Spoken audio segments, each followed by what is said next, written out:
السلام علیکم دوستوں، 10ویں جماعت کی اردو کی کتاب جان پہچان کے سبق نمبر 1 آج ہم پڑھنے جا رہے ہیں، جو کہ ایک نظم ہے حمد، اور اس کے شاعر ہیں اسماعیل میرٹھی۔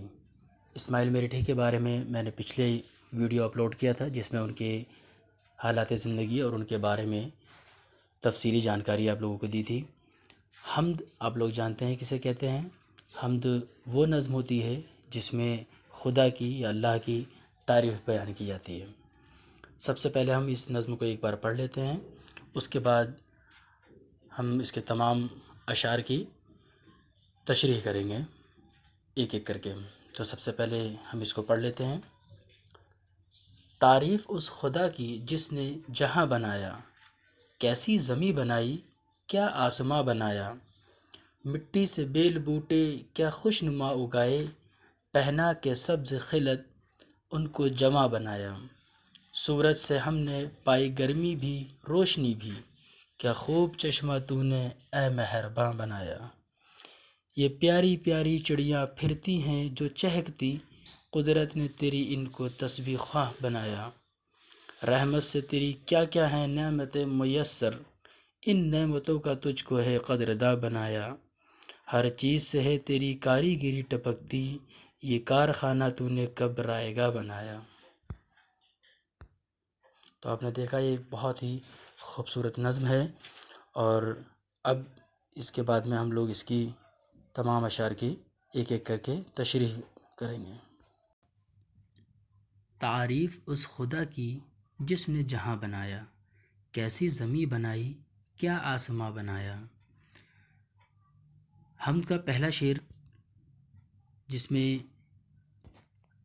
جیسا کہ ہم جانتے ہیں کہ حمد کا جو مطلب ہوتا ہے وہ ایک ایسی نظم ہوتی ہے جس میں خدا کی تعریف بیان کی جاتی ہے، اس کی بڑائی بیان کی جاتی ہے۔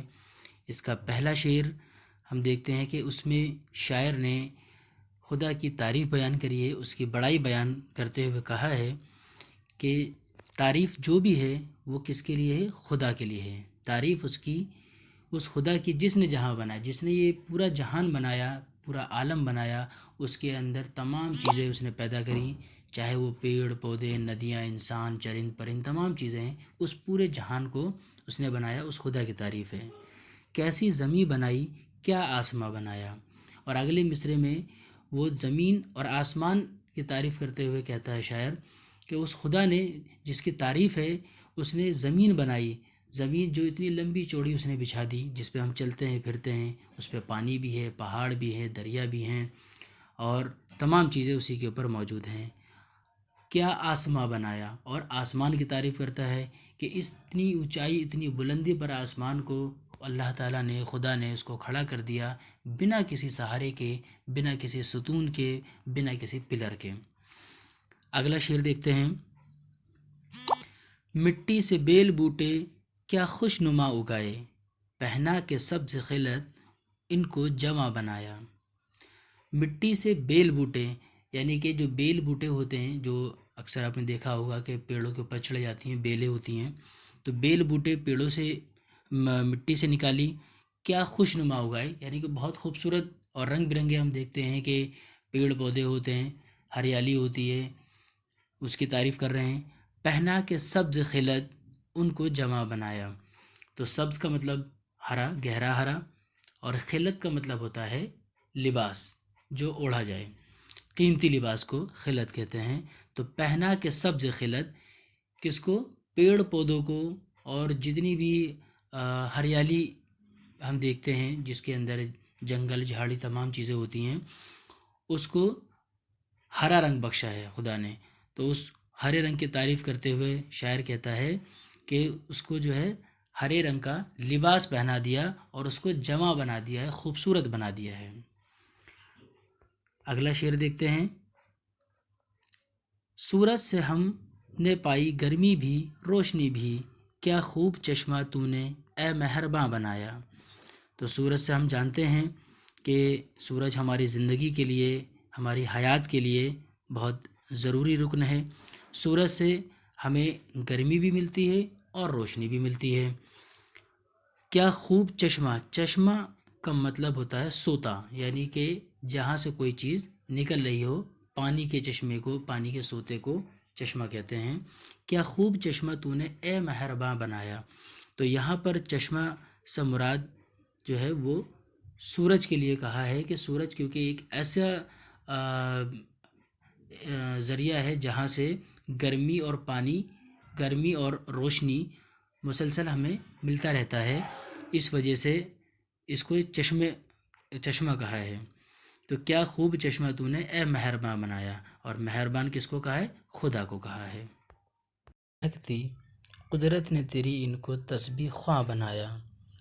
یہ پیاری پیاری چڑیا پرندے جو گھومتے رہتے ہیں، اڑتے رہتے ہیں، ان کو بہت خوبصورت بنایا ہے خدا نے، اور وہ چہکتی رہتی ہیں۔ ہر پرندے کی اپنی ایک آواز ہوتی ہے، چڑیوں کی آواز کو چہچہانا کہتے ہیں، تو وہ چہکتی رہتی ہیں۔ قدرت نے تیری ان کو تسبیح خواں بنایا۔ اب اس میں ایک ورڈ آیا ہے تسبیح خواں۔ تسبیح خواں کا مطلب ہوتا ہے تسبیح پڑھنے والا، خواں جس میں لگ جاتا ہے اس کا مطلب پڑھنے والا۔ تسبیح خواں، تسبیح پڑھنے والا۔ تسبیح پڑھنے والے سے مراد ہے خدا کی، یعنی اللہ کی حمد و ثنا کرنے والا، اس کا ذکر کرنے والا، اس کی تعریف کرتے رہنے والا۔ تو چڑیوں کے چہچہانے کو شاعر نے یہاں پر اس طرح سے بیان کیا ہے کہ وہ چہچہاتی رہتی ہیں، مانو کہ وہ خدا کی، اللہ کی تعریف بیان کرتی رہتی ہیں، اس کی تعریف کو بیان کرتی رہتی ہیں۔ اگلا دیکھتے ہیں، اگلا شعر ہے، رحمت سے تیری کیا کیا ہے نعمت میسر، ان نعمتوں کا تجھ کو ہے قدرداں بنایا۔ تو پہلے والی مصرے میں ایک ورڈ استعمال ہوا ہے میسر۔ میسر کا مطلب ہوتا ہے کوئی چیز مل جانا، حاصل ہو جانا۔ رحمت سے تیری کیا کیا ہے نعمت میسر، یعنی کہ جو بھی نعمتیں میسر ہوئی ہیں، ہم کو حاصل ہوئی ہیں، وہ صرف اور صرف اللہ کے رحم سے ہوئی ہیں، اللہ کے کرم سے ہوئی ہیں، اس کی رحمت ہے وہ ہمارے لیے۔ اب نعمتیں کیا ہیں؟ نعمتیں کوئی بھی چیز ہو سکتی ہے جو ہمیں اللہ تعالیٰ نے دی ہے، چاہے وہ ہمارے ہاتھ، پیر، ناک، کان ہوں، یا ہمارا گھر بار ہو، یا ہمارے لیے زمین پہ جتنی بھی چیزیں اتاری گئی ہیں، چاہے وہ جانور ہوں، پرندے ہوں، ان سے ملنے والی تمام چیزیں ہوں، ہوا، پانی، یہ تمام چیزیں اللہ کی نعمت ہیں، اور ان کا ملنا ہمارے لیے اس کی رحمت ہے۔ ان نعمتوں کو تجھ کو ہے قدرداں بنایا، اور ہمیں جو ہے اس کی قدردانی کرنی چاہیے، اس کی رحمت کو ماننا چاہیے اللہ کی، اور اس کا شکر ادا کر لینا چاہیے۔ آخری شعر ہے اس کا، ہر چیز سے ہے تیری کاریگری ٹپکتی، یہ کارخانہ تو نے کب رائے گا بنایا۔ تو ہر چیز سے تیری کاریگری ٹپکتی ہے، کاریگری مطلب ہنر مندی، کہ جو بھی چیز ہم آنکھ اٹھا کے دیکھ لیں اس زمانے میں، اس دنیا میں، چاہے وہ کوئی بھی چیز ہو، ہر چیز میں اللہ کی کاریگری ٹپکتی ہے۔ کوئی چیز جو انسان کی بنائی ہوئی ہے وہ بھی اللہ کی ہی بے شک کاریگری ہے، کیونکہ انسان کو اس قابل اور اس طرح کا ذہن بھی اللہ نے ہی بخشا ہے، جس کی وجہ سے وہ ایسی اونچی عمارتیں بنا سکتا ہے، ایسے اونچے اونچے جہاز بنا سکتا ہے، اور ایسی بہت ساری مشینز وغیرہ بنا سکتا ہے جس کو دیکھ کر انسانی دماغ جو ہے وہ دنگ رہ جاتا ہے۔ اور جو قدرتی چیزیں ہیں، چاہے وہ پہاڑ ہوں، آسمان ہوں، سمندر کی گہرائی میں ہوں، یا چاہے ہواؤں کی بلندی میں ہوں، یا چاہے زمین کی کوکھ کے اندر ہوں، ایسی بے پناہ چیزیں موجود ہیں جن کو دیکھ کر ہمارا ذہن، ہمارا دماغ جو ہے وہ پوری طرح سے ہم اس کو دیکھ کر حیرت زدہ رہ جاتے ہیں۔ یہ کارخانہ تو نے کب رائے گا بنایا۔ کارخانہ یعنی کہ جہاں پر کام کرنے کی جگہ ہو، کارخانہ سے یہاں پر جو مراد ہے وہ ہے دنیا، یعنی کہ جہاں پر رہ کے ہم یہ تمام کام کر رہے ہوتے ہیں۔ تو کارخانہ تو نے کب رائے گا بنایا، یعنی کہ یہ جو کارخانہ، یہ جو دنیا بنائی ہے، اور اس کے اندر جو بھی حکمت عملیاں ہیں، جس کو جو بھی کام جو لوگ کر رہے ہیں، جن کو جو کام دے دیے گئے ہیں، یعنی کہ جو اسباب پیدا کر دیے گئے ہیں، وہ کوئی رائے گا نہیں ہے، وہ بیکار نہیں ہے۔ کوئی بھی چیز، چاہے وہ چھوٹے سے چھوٹا کوئی جاندار ہو، یا بڑے سے بڑا کوئی جاندار ہو، یا کوئی بھی چیز ہے، چاہے وہ جاندار ہو، چاہے وہ بے جان ہو، ہر کسی کی اپنی ایک حیثیت ہے، اس کی ایک وجہ ہے، اور اس کا ہونا اپنے آپ میں ایک ضرورت ہے، جس کی وجہ سے یہ تمام نظام جو ہے چلتا رہتا ہے اور ایک دوسرے کے اوپر لوگ منحصر ہوتے ہیں۔ تو کوئی بھی چیز یہاں پہ رائے گاہ نہیں ہے، تو یہ دنیا جو بھی بنائی گئی ہے وہ رائے گاہ نہیں۔ تو دیکھیے یہاں پر کچھ الفاظ معنی دیے گئے ہیں جو نظم کے اندر استعمال ہوئے ہیں، بہت زیادہ مشکل نہیں ہیں۔ پہلا ہے خوشنما، اچھا دکھائی دینے والا، خوبصورت۔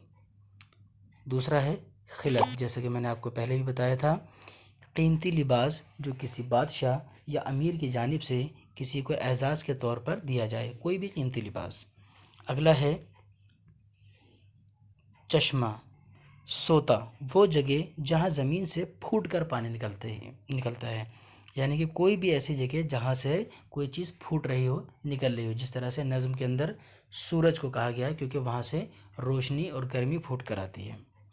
تسبیح خواہ، خدا کی پاکی بیان کرنے والا، شاعر نے یہاں چہچاتے ہوئے پرندوں کو تسبیح خواہ کہا ہے۔